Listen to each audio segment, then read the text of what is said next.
ভারতের মুসলমান ভাইয়েরা কেন বন্দে মাতরম বলা থেকে বিরত থাকেন? আপনি কি গতকাল এই অনুষ্ঠানে ছিলেন? জি না স্যার। তবে আপনি যেহেতু ছিলেন না, আমি আবার উত্তরটা দিচ্ছি এর কারণ কি? আমি বলতে চাচ্ছি যে হিন্দুদেরও বিরত থাকা উচিত। আসসালামু আলাইকুম বন্ধুরা, প্রতিদিনের মতো আজকে আরেকটি নতুন ভিডিও নিয়ে চলে এলাম আপনাদের সামনে। আজকের ভিডিওটি খুব গুরুত্বপূর্ণ হতে চলেছে। আজকের ভিডিওটিতে ডক্টর জাকির নায়েককে এক হিন্দু মহিলা জিজ্ঞেস করলেন যে বন্দে মাতরম সঙ্গীতটি আপনারা কেন গাইতে পারবেন না?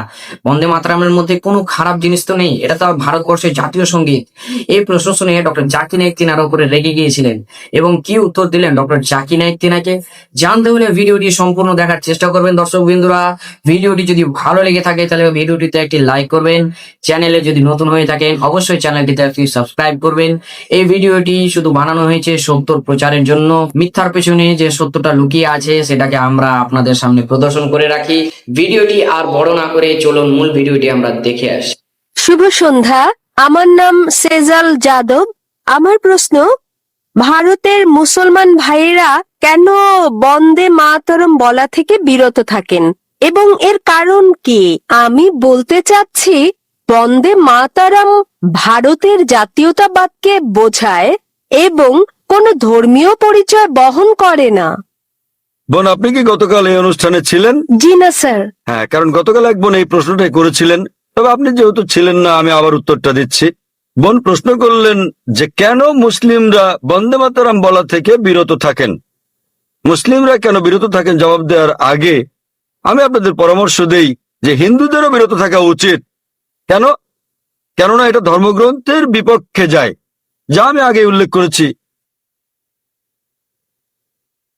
এর আগের প্রশ্নের জবাবে যখন আমাদের শিখ ভাই প্রশ্নটা করেছিলেন তখন আমি উদ্ধৃতি দিয়েছিলাম উপনিষদ থেকে, বেদ থেকে, সর্বশক্তিমান ঈশ্বর কেবল তারই উপাসনা করা উচিত, তার কারণ নয়, তার কোনো প্রতিমা নেই।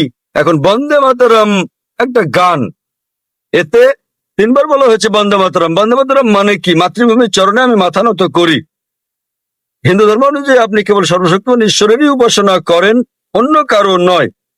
ঈশ্বর তিনি তো এই দেশেরও স্রষ্টা, ঠিক আছে? তাহলে এটা আপনার ধর্মগ্রন্থের বিরুদ্ধে যায় এবং হিন্দু ধর্ম প্রতিমা পূজার বিরোধী। হিন্দু ধর্মে বলা হয়েছে তুমি কেবলমাত্র সর্বশক্তিমান ঈশ্বরের কাছে মাথা নত করো, অন্য কারো কাছে নয়। তোমরা কেবল তার উপাসনা করো, অন্য কারো নয়। তাই মুসলমান ছাড়াও প্রথমে আমি বলতে চাই এটা হিন্দু ধর্মগ্রন্থেরও বিরুদ্ধে যায়। আপনি যে কোনো হিন্দু পণ্ডিতকে জিজ্ঞেস করে দেখেন, একজন অজ্ঞ পুরুষ কিংবা মহিলাকে জিজ্ঞেস করলে হিন্দু ধর্মগ্রন্থ সম্পর্কে অজ্ঞতার কারণে তারা এটা না বুঝতেও পারে। জাতীয়তার ব্যাপারে আমি আপনাকে পরে বলছি। এখন মুসলিমদের ব্যাপারে বলতে গেলে আবারও এই শব্দ বন্দে মাতরম বিরুদ্ধে যাচ্ছে পবিত্র কোরআনের। কারণ ইসলাম ধর্মে আমরা কেবলমাত্র এক ঈশ্বরের উপাসনা করি, অন্য কারো নয়। এবং এই দেশ ভারত, আমরা মুসলিমরা দেশকে ভালোবাসি, এদেশকে শ্রদ্ধা করি এবং সর্বশক্তিমান ঈশ্বর স্রষ্টার আইনের বিরুদ্ধে না যাওয়া পর্যন্ত আমরা দেশের আইন মেনে চলি। এই দেশের আইন মেনে চলতে আমাদের মুসলিমদের কোনো আপত্তি নেই। তবে কোনো আইন সর্বশক্তিমান ঈশ্বরের আইনের বিপক্ষে গেলে আমরা তা কখনোই অনুসরণ করি না।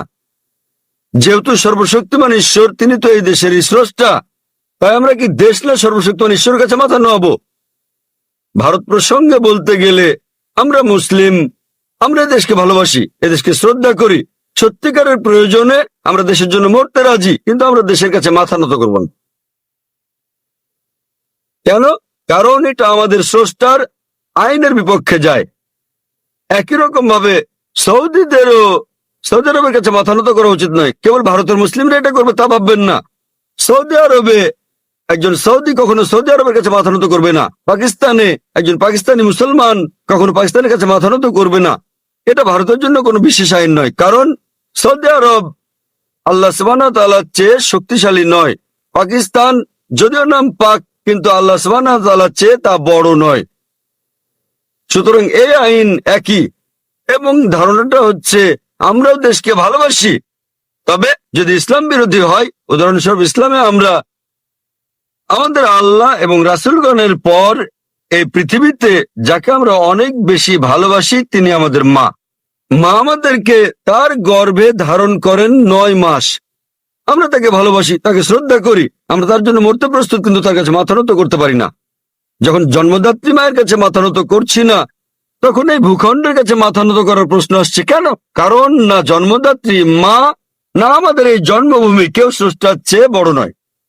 অধিকন্ত সেখানে 12টি লাইন আছে বন্দে মাতরমে, 3 বার আছে বন্দে মাতরম, যা পরিপন্থী কোরআন এবং হাদিসের।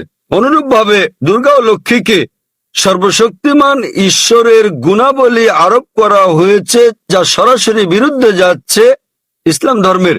সে কারণে এটা ইসলাম পরিপন্থী, এটা ঈশ্বরকে খাটো করছে। তাই কেবল এই দেশের জন্য আমি আমার স্রষ্টাকে খাটো করব না, কিন্তু আমি দেশকে ভালোবাসি। এর মানে এই নয় যে আমি দেশকে ভালোবাসি না। এই গানটা কে রচনা করেছেন? বঙ্কিমচন্দ্র চট্টোপাধ্যায়। কিসের জন্য? এটা রাজনৈতিক পদক্ষেপ ছিল এবং কয়েক বছর আগে তারা শতবর্ষ পালন করতে চেয়েছিল, কিন্তু এটা জানে না কোন তারিখে রচনা করা হয়েছিল গানটি।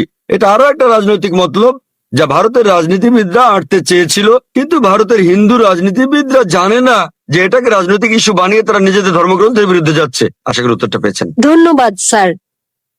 আপনারা তো দেখলেন দর্শক বিন্দুরা, কত সুন্দরভাবে ডক্টর জাকির নায়েক সেই হিন্দু মহিলাকে বুঝিয়ে দিলেন যে বন্দে মাতরম ইসলাম ধর্মে কেন নিষিদ্ধ। ডক্টর জাকির নায়েক সেই হিন্দু মহিলাকে বললেন যে বন্দে মাতরমের অর্থ পড়ুন, অর্থ জানুন, তবে বুঝতে পারবেন যে বন্দে মাতরম কেন ইসলাম ধর্মে নিষিদ্ধ। এবং বন্দে মাতরম শুধু ইসলাম ধর্ম নয়, বন্দে মাতরম সব ধর্মেই নিষিদ্ধ। এরকম ভিডিও যদি আপনারা দেখতে চান তাহলে অবশ্যই আমাদের চ্যানেলটিকে ফলো করে রাখবেন। ভিডিওটি যদি ভালো লেগে থাকে তাহলে অবশ্যই ভিডিওটিতে একটি লাইক করবেন।